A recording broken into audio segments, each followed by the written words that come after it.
ESPN's Heather Dinich with Armen and Levack, 104.5 The Team, college football analyst and writer with us now. And Heather, the latest college football rankings released. Number 1, Clemson. Number 2, Alabama. 3, Oklahoma. 4, Iowa. Give me the one team that most obviously is going to jump in this top 4 by the time it's all said and done.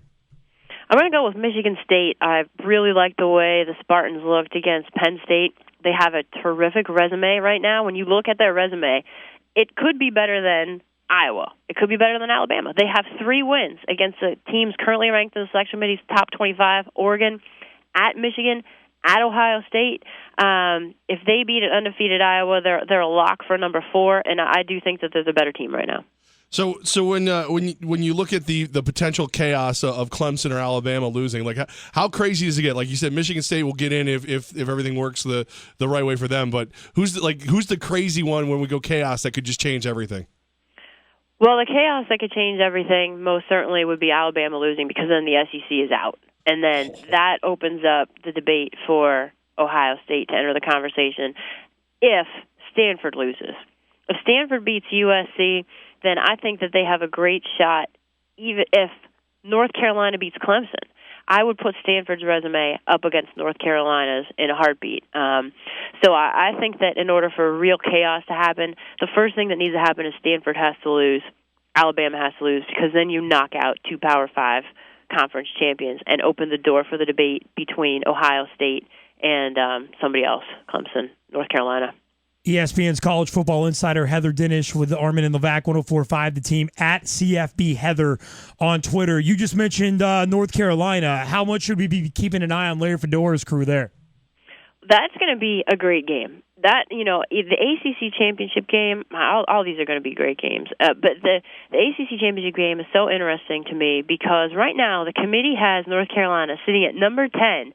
Guys, they're behind 3 two-loss teams: Stanford, Notre Dame, Florida State, which is in their own conference. That goes to show that the committee clearly is dinging them for the loss of South Carolina, even though it feels like it was 10 years ago, and 2 wins over FCS teams. Jeff Long, the committee chair, has come out and said that those things are, quote-unquote, holding them back. So to me, if North Carolina is going to make that jump from number 10 all the way into the top 4, they have to hammer Clemson. They have to leave no doubt that they're one of the best teams in the country. I will be shocked. I'll be shocked if they put a team in that has 2 wins over FCS teams. How disappointing is it that Michigan fell short on their way in? Like, isn't there somebody out there just praying for Harbaugh on the sideline going crazy during a championship game? Who was talking about Michigan in August? I mean, talk about overachievers. I was surprised they were even in the conversation as long as they were up until the very end. But, I think the disappointing loss of, I guess it was last week, was Notre Dame. And to me, it's because I feel like if Notre Dame would have won, it would have forced the committee to consider an independent. And they haven't had to do that yet. And I think I really wanted to learn the insight and the way they would handle that in terms of putting a team that didn't win a conference champion in the top 4. And we could still see that if the door opens for Ohio State. ESPN's college football insider Heather Dinich with Armen and Levack. And Heather, we are big fans of Iowa here in the Capital Region, Albany area, because of star running back Jordan Canzeri right here from Troy in the 518. Your thoughts on how this Michigan State-Iowa showdown is going to go down this weekend? Oh, man, I tell you what, that running game has been so good this year for them. 203.7 rushing yards per game, the most Iowa has had since 2002, and your boy has a lot to do with that. 35 rushing touchdowns for Iowa. I mean, to me, the big thing is Michigan State's defense, the progress that they've made over the past couple of games. They've held each of their last 3 opponents under 17 points, and a big difference has been eliminating the big plays they've given up in the passing game. C.J. Beathard has been terrific. He hasn't lost yet. He doesn't know what it's like to lose this year.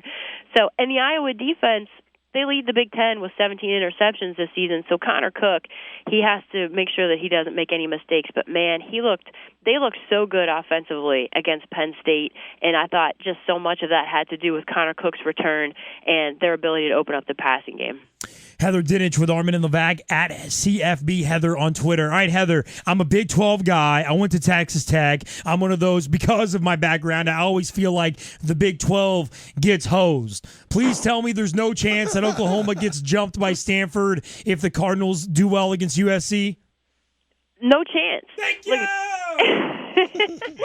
They're a lock. They're a lock. Yes. Look, Oklahoma right now, they're passing the eye test. Baker Mayfield looks terrific. They're passing the resume test. And, when you talk about North Carolina that lost to South Carolina, Oklahoma lost to Texas. But Jeff Long said on his Tuesday teleconference, the difference is that Oklahoma, since that loss to Texas, they have gone on and padded their resume with wins against ranked teams like Baylor, Oklahoma State, TCU. North Carolina hasn't done that. They haven't played any ranked teams yet. So I think that's the difference in there between evaluating those two losses. But Big 12 Commissioner Bob Bowlesby and those athletic directors, they deserve so much credit for not caving to criticism last year, because the truth of the matter is some years it'll hurt, some years it'll help. And you could say that for everyone who has a championship game, because they're quarterfinals. I love that you don't realize this, Heather, but you both patted him on the back and stabbed him in the heart at the same time, because Armen went to Texas Tech. So when you said Baker Mayfield, former Texas Tech quarterback, that Cliff Kingsbury so let get away. He's happy to get to 12 in. It's bittersweet. I don't know how to feel right now, but I'm glad the Big 12 gets respect, I think. There you go. Well, earlier today I was doing the same thing to Stanford fans, because I said Christian McCaffrey should be number one of the Heisman votes, but Stanford's going to lose to USC. So I have a tendency to do that. Sorry. Well, perfect lead-in. Now, who's our Heisman finalist in your eyes? Well, I do think that McCaffrey from Stanford should be number one. I think I'm probably the odd person out on that, because everybody loves Derrick Henry. But look, what he's done for that team, and in terms of the best player in college football, I don't know, is there anybody more valuable? I mean, in the return game and what he's done for the running game, to me, he should be number one on the ballots. But Derrick Henry, obviously, is a phenomenal player as well.